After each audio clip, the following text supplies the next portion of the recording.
Bienvenidas y bienvenidos nuevamente a Porcinet Expert, como ya lo saben, un espacio dedicado exclusivamente para ustedes de la mano de los principales expertos del sector porcino. Sabemos que las cerdas son el pilar más importante dentro de la producción porcina y se les debe brindar las condiciones necesarias para su completo bienestar, como un lugar tranquilo, un espacio adecuado, es decir, un ambiente que no les genere problemas ni estrés. Yo les pregunto, ¿estamos brindándoles las condiciones necesarias? ¿Qué problemas puede generar el incumplimiento de estas medidas? ¿Se han puesto a pensar en ello? Soy Mayra Calagua, coordinadora de Porcineos Latam, y hoy nos acompaña Paula Ramírez, especialista en bienestar animal, doctora en ciencias silvoagropecuarias y veterinarias, trabaja en bienestar animal ligado a la producción hace ya más de 10 años y actualmente es secretaria académica del programa de Magíster de Bienestar Animal y Etología Aplicada de la Universidad de las Américas de Chile. Hola Paula, bienvenida. Muchas gracias, Mayra, por la No, a ti. invitación. A ti, Paula, gracias por estar con nosotros. La respuesta a la primera pregunta que quiero hacerte podría hasta parecer obvia, pero quisiera que nos lo explicaras con más detalles. ¿Cuál es la importancia del bienestar en la etapa de maternidad? Bueno, mira, para responder esa pregunta me gustaría un poco llevarlos, ¿no es cierto?, nuevamente a repensar lo que significa el bienestar animal o cómo está definido el bienestar animal, que sabemos, ¿no es cierto?, que hay muchas definiciones y dependiendo de la persona que está trabajando científicamente con esta, va por un lado o por otro. Sin embargo, creo que cuando hablamos de producción animal, netamente, creo que dentro de la definición de bienestar animal tenemos que tener claro que es el estado ideal del animal, pero como un resultado de la implementación de la normativa que tenemos, ¿no es cierto? Más los procedimientos involucrados en el proceso de producción, ¿ya? Entonces esto lograría a mí garantizarme que los cerdos puedan vivir en mejores condiciones, en este caso que estamos hablando de maternidad. También está la definición que a mí me gusta mucho del doctor Brum, ¿no es cierto?, que dice que es el resultado del animal, ¿no es cierto?, tras hacer frente al medio ambiente, ¿no es cierto?, en el que se encuentra. Pero cuando hablo de producción me gusta hacer hincapié en este tema de la implementación de normativa y procedimientos.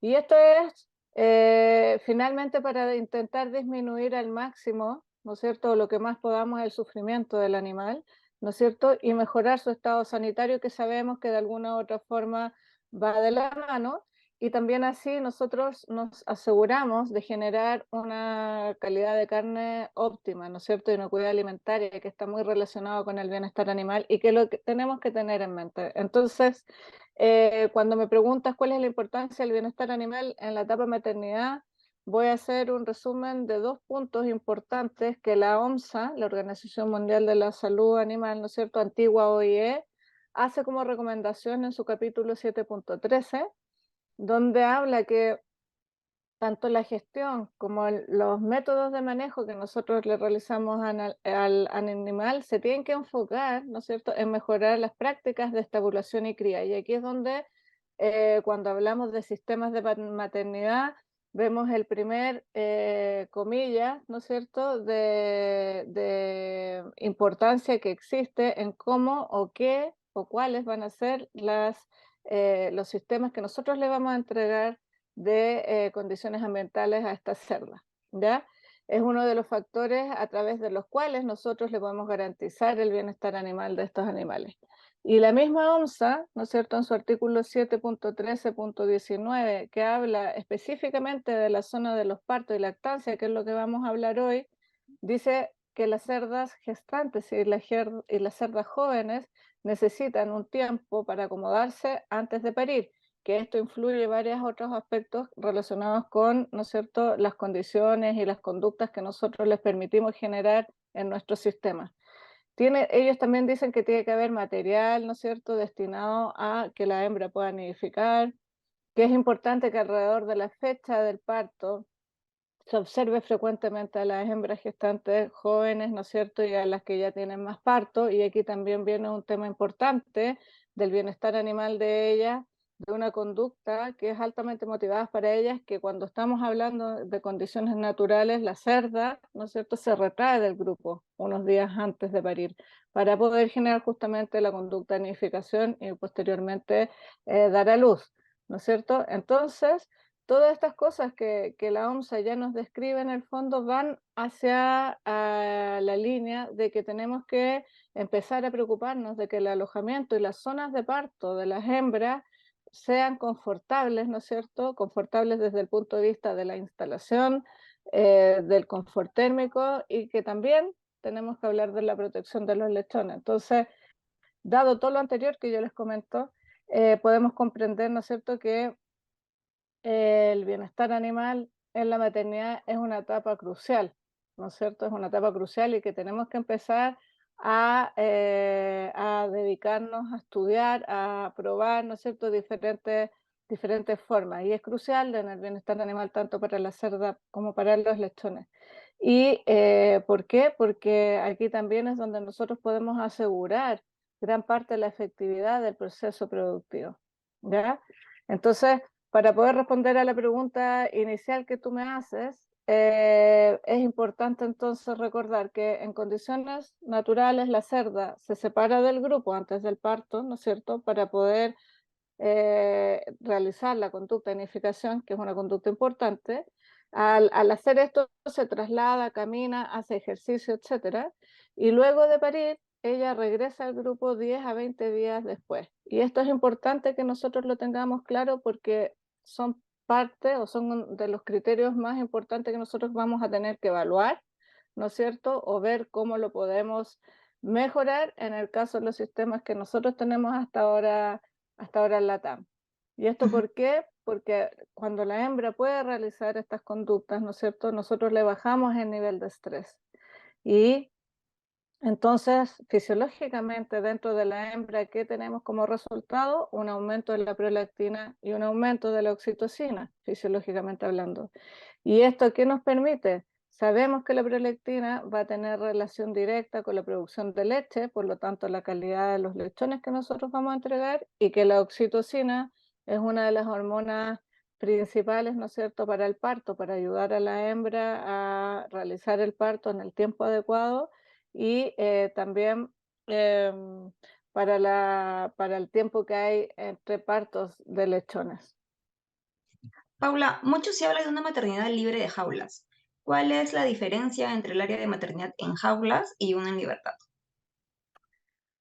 ¿Cuál es la diferencia de un área de maternidad de jaula y el área de, tú te refieres a metros cuadrados? Claro, en las Sí. crianzas, una crianza convencional y una crianza de repente esto, que no haya las jaulas como tal. Bueno, mira, en general las jaulas, dependiendo también de los países, las jaulas convencionales son de 4 metros cuadrados aproximadamente, un poco más, quizás un poco menos en algunos sistemas productivos. Pero cuando hablamos de jaula o nuevos sistemas de alojamiento, tenemos que pensar que en este minuto en el mundo se están estudiando muchos tipos, ¿ya? Tenemos, por ejemplo, la maternidad, ¿no es cierto? Y lactancia finalmente en grupo, que obviamente tiene mucho más espacio, pero también se están evaluando las jaulas que pueden ser con semiconfinamiento, ¿ya? O con confinamiento. En el caso de las jaulas con semiconfinamiento, que son hasta el momento, al parecer, las que están dando mejores resultados en cuanto a la comparación, ¿no es cierto?, y la eficiencia, productividad y bienestar animal, estamos hablando de que tienen que ser por obligación en Europa, por ejemplo, indicadas por la EFSA, de 6,6 metros cuadrados para la cerda y en total, la jaula total que tenga 7,8 metros cuadrados. Sin embargo, se están estudiando algunas en Holanda, ¿no es cierto?, algunas jaulas con semiconfinamiento que van de 5 metros cuadrados a 7 metros cuadrados de manera total, ¿ya? Pero cuando queremos hacer así como tener un número rápido con respecto a qué diferencia estamos hablando entre una jaula convencional y una jaula con semiconfinamiento, tenemos que pensar que son como 3,6 metros cuadrados aproximadamente de diferencia, Ok. que no deja de ser porque es, es bastante a la hora de cuando pensamos, ¿no es cierto?, en sistemas de estabulación o de maternidad o de producción intensivo, donde tratamos de hacer lo más eficiente posible el espacio.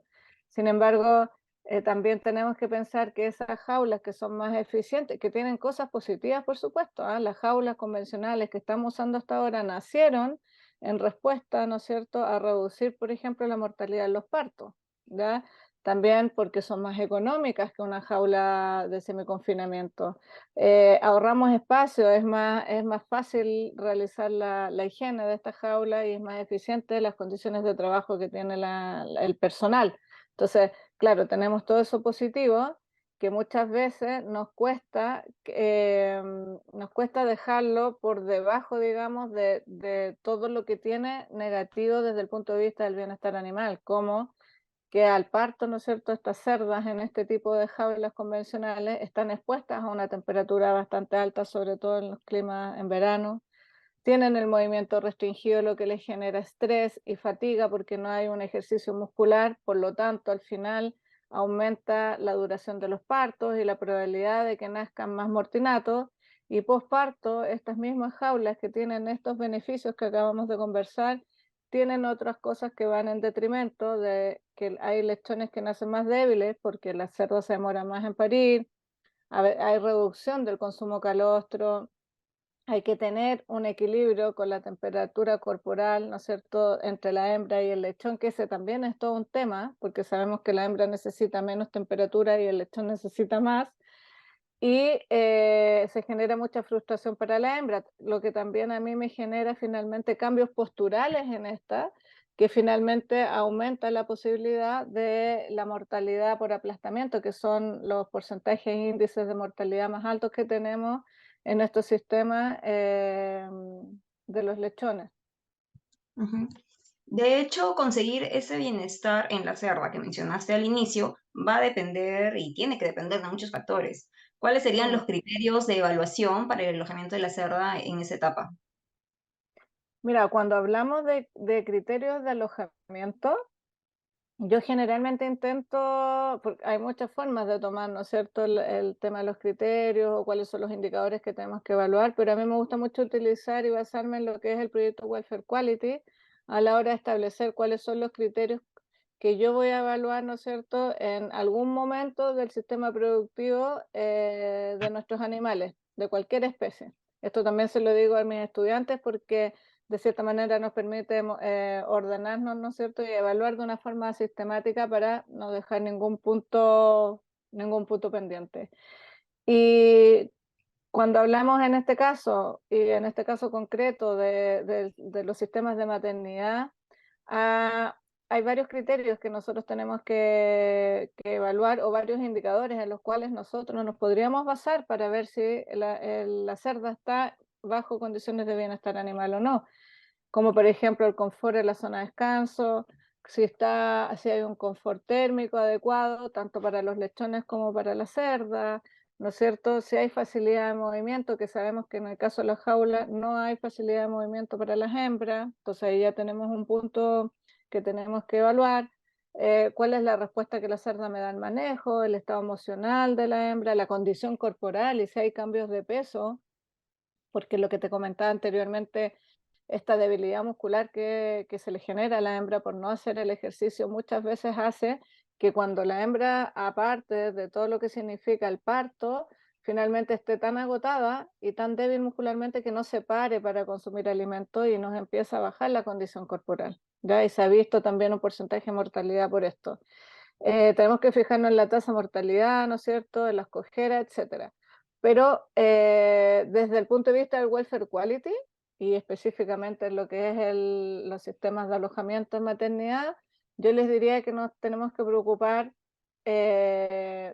principalmente del principio de buen alojamiento, que tiene tres criterios, que es confort en las zonas CONSO, confort térmico, facilidad de movimiento, y en el principio de conducta adecuada, que tenemos los criterios a evaluar de comportamiento social, ¿no es cierto? Otros comportamientos que es necesario que la hembra los presente y el estado emocional positivo. Y para eso tenemos indicadores puntuales como para poder evaluar, que te los puedo comentar acá, pero no sé si por el tiempo Ah, sí. lo podríamos hacer.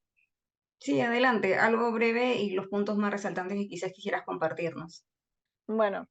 En el caso de, pensando que estamos en jaulas convencionales, ¿no es cierto? Es importante que nosotros podamos ver cuál es la capacidad que esa hembra tiene para ejercer la conducta adecuada y la capacidad de expresar, ¿no es cierto?, sus conductas altamente motivadas. Entonces, aquí tenemos un problema, porque efectivamente en las jaulas convencionales la hembra no va a poder ejercer, ¿no es cierto?, la conducta de nidificación, ¿ya? Y el hecho de, por ejemplo, hay estudios que indican que cuando tú les entregas un poco de material de enriquecimiento, por ejemplo, paja, pero en los mismos metros que tiene la hembra de la jaula como para, o sea, el de la jaula convencional, finalmente puede ir en detrimento porque la hembra necesita no solamente el material para hacer la nidificación, sino que también necesita un poco más de espacio. ¿Te fijas? Entonces ahí vamos a tener que ver y ahí vamos a ver mucha frustración, por lo tanto vamos a poder ver estereotipias también, ¿ya? Como un indicador de qué es lo que está pasando con mi madre en ese momento. Pero también hay otros indicadores que quizás sí podríamos manejar, que son como, por ejemplo, intentar darle mayor confort, ¿no es cierto?, en la zona de descanso, que es la jaula de la hembra. Hay unos estudios que se hizo en la Universidad de Purdue, ¿ya?, que lo hizo el doctor Francisco Cabezón en su doctorado, y en el cual ellos en las mismas jaulas convencionales que nosotros conocemos hoy día, cuando hablamos del confort térmico, ¿no es cierto? Ellos generaron unas plataformas que iban en la zona donde estaba la cerda, que eran plataformas de enfriamiento, ¿ya? Entonces así nosotros podíamos mantener ese sector con bajas temperaturas para que la hembra no sufra el distrés térmico, ¿no es cierto? Pero a su vez también mantener el calor necesario para la hembra, o sea, perdón, para los lechones, ¿ya? Entonces, ese es un punto importante porque creo que si mantenemos las jaulas que tenemos hasta ahora, vamos a tener que empezar a involucrar mucha tecnología. Otro aspecto importante también aquí que nosotros tenemos que observar en las hembras para ver si hay confort en la zona de descanso o no, es las lesiones en los hombros. El doctor Manteca, Xavi Manteca, en el año 2013 hicieron un estudio en el cual se dieron cuenta que entre más o menos 3 días, 3 días antes del parto y 3 días después del parto, la hembra permanece recostada entre un 80 y un 90% de su tiempo.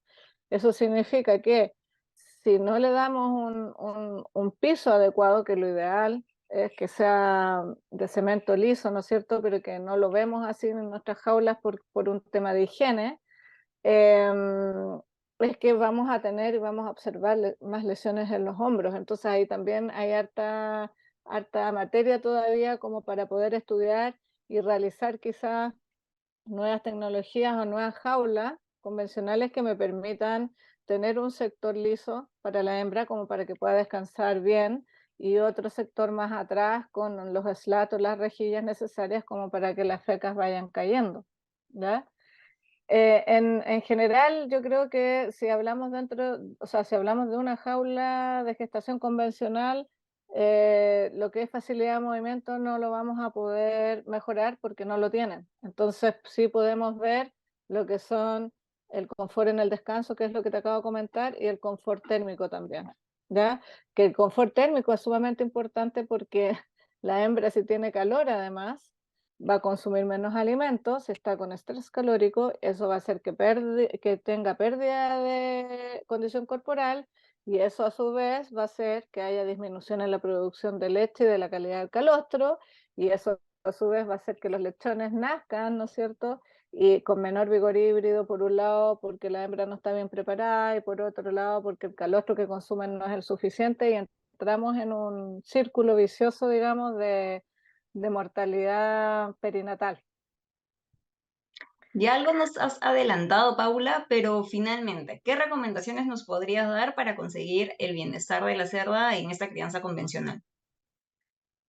Uf, ayer lo estuve pensando mucho porque desde el punto de vista de bienestar animal, poder dar las recomendaciones para mejorar el bienestar animal en las cerdas creo que van por lo que ya te acabo de comentar, eh, que es manejar bien o preocuparme bien del tema del confort térmico, que es un tema grave, digamos. Acá en Chile, por ejemplo, nosotros entre diciembre y abril, incluso ahora con estos temas del cambio climático, observamos hembras con jadeo, que es uno de los indicadores de estrés térmico. Entonces creo que tenemos que preocuparnos, por ejemplo, de cosas tan obvias que nos parecen tan obvias, pero que muchas veces en la rutina no las hacemos, que es como ver si los bebederos están funcionando, si tienen el agua fresca. Si tenemos la posibilidad de generar mayor inversión, una buena tecnología son probar, ¿no es cierto? Estos guateros, no son guateros porque no calientan, digamos, pero son placas de enfriamiento que se colocan en la zona de la hembra. em, con respecto al piso para mejorar, ¿no es cierto?, en confort durante el descanso, ver qué posibilidades tenemos de poner un piso liso, ¿no es cierto?, en las zonas donde la hembra ejerce mayor presión cuando se echa, ¿ya? Que nuestro indicador son las lesiones en los hombros. Y ojo, porque también la hembra no estar en una zona de confort adecuada, entonces, ¿qué pasa? Que tiende a estar más frustrada, ¿no es cierto?, por dolor, etcétera, y tiende a echarse también más brusco. Por lo tanto, eso también se nos traduce en mortalidad de lechones, ¿ya? Entonces, hay algunas estrategias también que son más convencionales, ¿no es cierto?, que es, por ejemplo, entrar a la cerda 4 o 6 días antes del parto, como para que se vaya acostumbrando a la zona en la que va a estar. Ojalá podamos utilizar material de enriquecimiento, quizá no pensando en la conducta de nidificación, porque como acabamos de ver, si nos mantenemos en las jaulas convencionales, necesitamos también darle un poco más de espacio para que ella genere esta conducta, o si no se produce el efecto contrario de mayor frustración. Pero sí hay otros tipos de material de enriquecimiento que por lo menos la puedan distraer, ¿no es cierto?, y mejorar la calidad de vida en ese momento.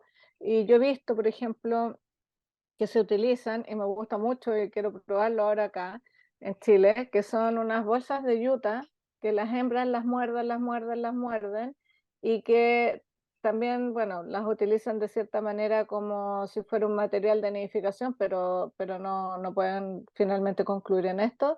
Pero sin embargo, ese saco le permite distraerse, y después ese mismo saco se utiliza en las cunas de los lechoncitos, porque la hembra va dejando su olor a través de la masticación, de la saliva, deja su feromona, y ahí hay todo un tema también aparte de la feromona y la utilización de feromonas en maternidad, y los lechones tienden, ¿no es cierto?, a irse hacia ese saco, ¿no es cierto?, que queda con los aromas de la madre, y eso también a mí me genera menos probabilidades de aplastamiento por la hembra. También es importante evitar suelos que no sean confortables, como te lo estaba comentando. Cosas generales, disminuir el ruido, controlar la temperatura y la ventilación, ¿no es cierto? Y una cosa que quiero destacar, que a pesar de que yo creo que en todos los webinars se comenta, pero que nunca hay que olvidar, es el tema de la capacitación para nuestros operarios y mejorar la relación humano-animal.